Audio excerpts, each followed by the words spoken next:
La gente che va a lavorare diciamo che si trova un po' spiazzata certe volte. Quando si riesce è meglio spostarsi con comunque mezzi pubblici o comunque in bicicletta o a piedi. Sono rassegnato. L'umore davanti alle pompe di benzina resta nero e dopo 2 settimane di rincari costanti non potrebbe essere altrimenti. Evoluzioni sulle quali vigila la Guardia di Finanza con le stesse fiamme gialle trevigiane che hanno intensificato i controlli sul fronte della trasparenza dei prezzi, anche se i bilanci ufficiali con le eventuali irregolarità riscontrate si faranno a fine mese. A infiammare il clima già rovente il Codacons, che in tutte le procure venete ha presentato una denuncia contro il Ministero dell'Economia per appropriazione indebita e speculazione d'aggiotaggio, con diffida a congelare gli oltre 2 miliardi di euro di accise incamerati nell'ultima settimana. Una vergogna che lo Stato faccia cassa coi rincari, attaccano i consumatori, nel mirino anche quei grossisti e distributori che stanno speculando, ma gli addetti del settore non ci stanno. Ci sentiamo ancora bersagli perché non capiamo perché continuano a controllare solo i gestori mentre dovrebbero controllare anche molte altre cose.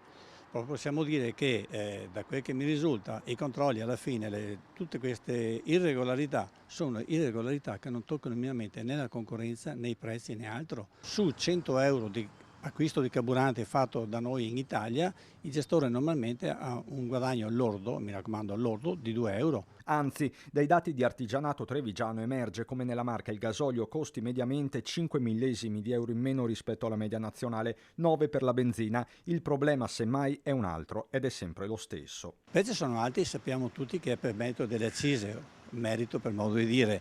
Se noi guardiamo i dati europei, l'Italia è da anni che il prezzo al netto delle tasse è inferiore a Germania, Austria, Francia. Oggi come oggi il prezzo in Italia al netto delle tasse è 5 centesimi meno di quello in Germania.